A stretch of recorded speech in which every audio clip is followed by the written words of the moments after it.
Hello everyone, and welcome back to another video inspired by Graham Stephan.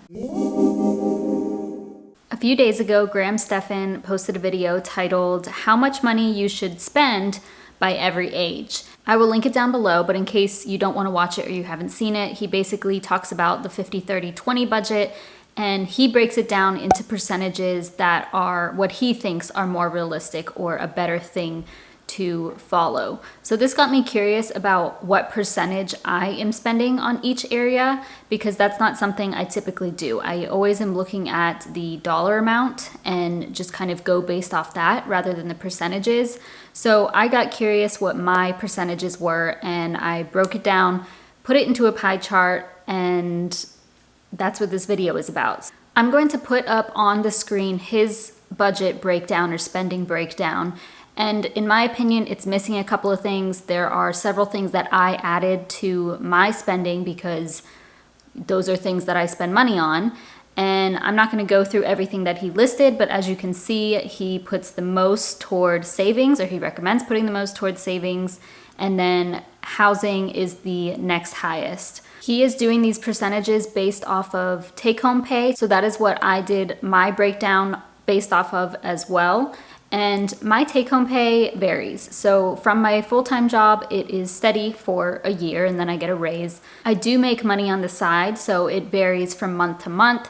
This year, it has honestly dropped a lot, so I'm only making about a few hundred extra per month, and I'm really hoping I can increase that over the next year or however long it takes. But as of right now, I'm going to say that my take-home pay is about $4,300. So that is the amount that I use for all of these calculations. Sometimes my income is higher, sometimes it is potentially lower, but I would say on average for the last year or so, it has been $4,300. Before I break it down, I wanted to pop up the pie chart on the screen so you can see what it looks like. And this is the first time I've ever done this with my spending or anything like that, and I thought this was really cool to look at and actually made me feel good. So I am going to break these down. You can see that I have two areas that are taking up the bulk of the pie chart, and I'm not mad about it. So we're gonna start with the highest percentage and go down to the lowest. Again, I added a few more things in here because Graham did not include them, and I'll explain those as I get to them.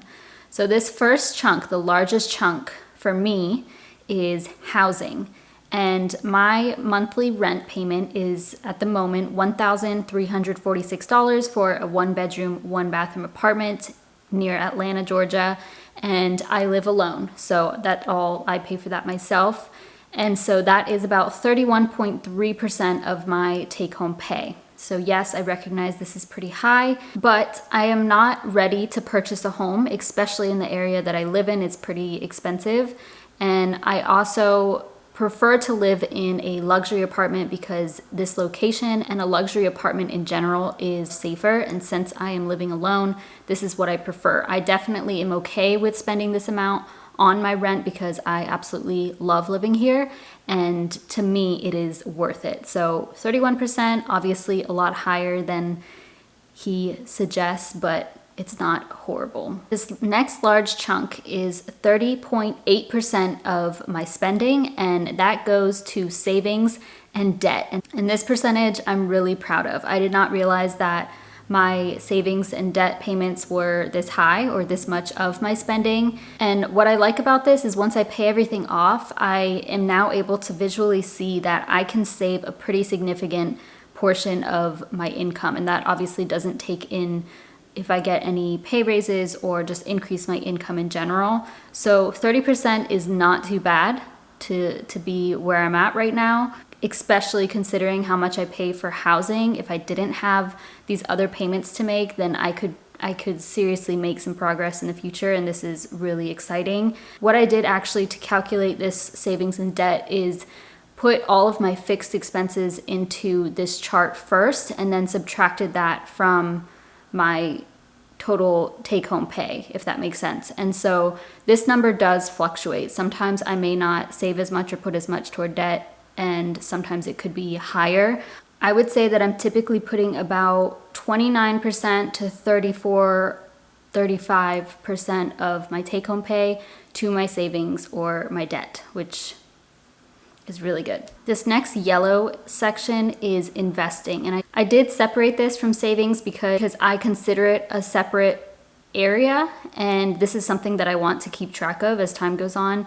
And so I only put $100 to my Roth IRA every month. There are multiple reasons for that. A big one being that I am in debt. And that is 2.3% of my take-home pay. I am just grateful to be putting anything to my Roth IRA at this point, or investing anything. So I'm okay with that for now. I wanted to put that one there because it is kind of, it is saving. It is paying myself first rather than actual spending. So obviously that is not a huge chunk of my income, but we're working on that. The next largest one is transportation. So in total, between my car payment, my insurance, and gas, obviously, which fluctuates from time to time, I calculated I spend about $488 on transportation. And this is 11.3% of my take-home pay, which is pretty high. And I actually want to do something about this. And so I am making a few changes to my plan. That's going to be in my next video. I will talk all about it in detail because I think I can take advantage of this. I really think I could lower this transportation cost, and I'm actually really excited about this plan. The minimum payment on my car loan is about $383, by the way. The next largest section is food and groceries, which this one I was actually pretty surprised by and makes me feel a lot better about what I spend on groceries. So I know in Graham's video, he was saying about 10% of your budget should go to food. Obviously, you probably wouldn't spend 10% of your income on food if you're making a much larger income.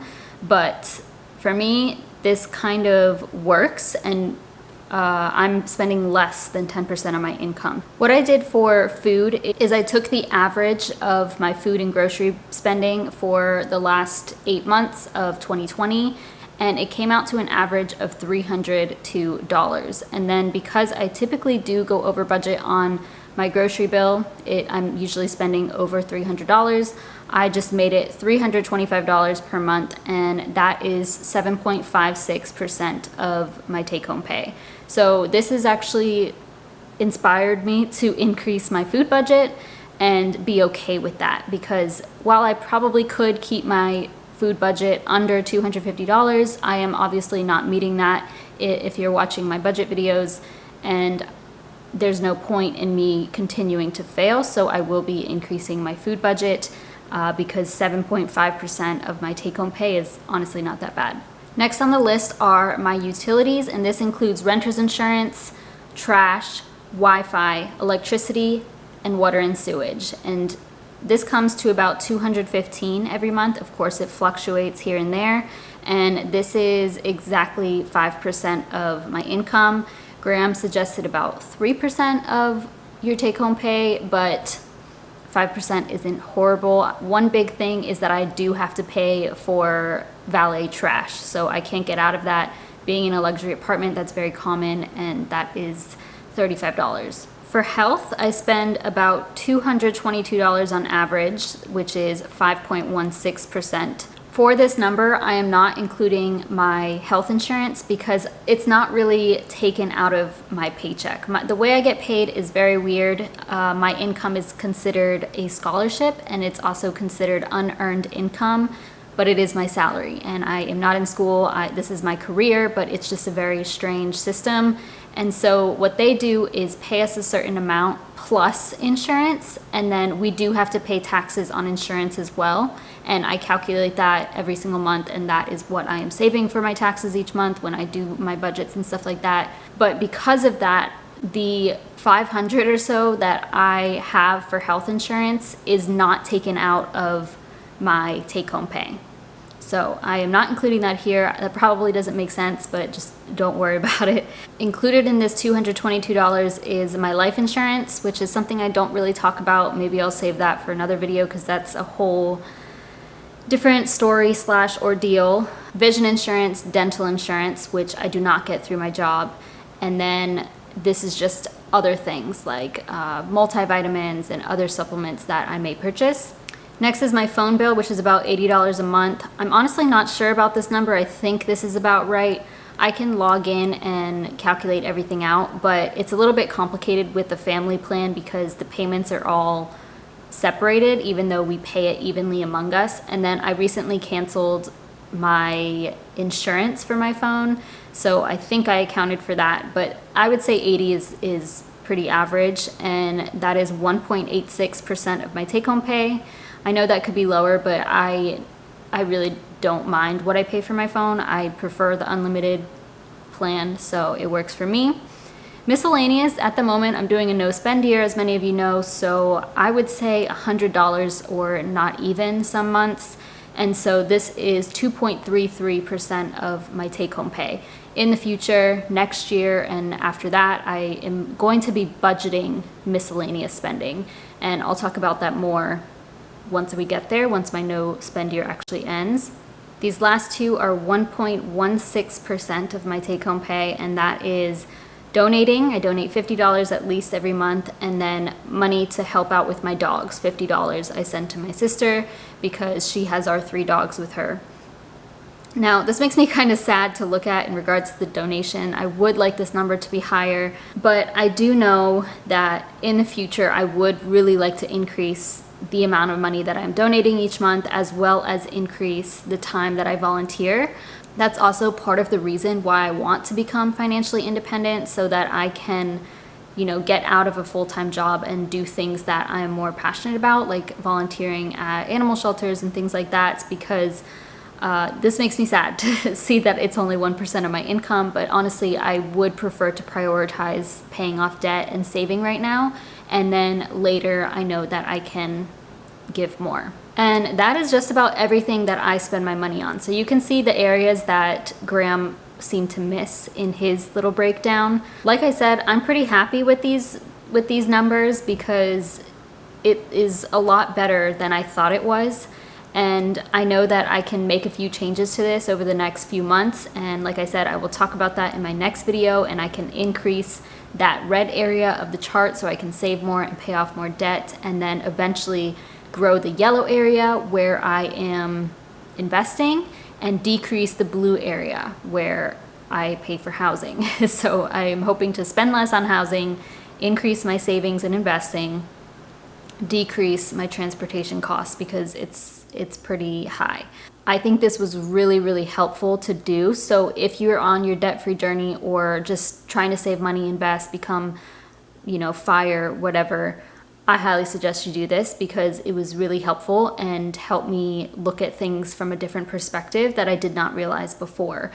Again, I will link his video down below. That is really what inspired me to look at these numbers. Making the pie chart is very, very simple. You can do this in Excel or on Google Sheets, and it literally takes like 2 minutes. Feel free to comment down below your opinion or your thoughts on my pie chart, or if you want to share with everybody your percentages, that would be pretty cool. Thank you so much for watching. Please don't forget to give this video a thumbs up. It really supports my channel, and I will see you in my next video.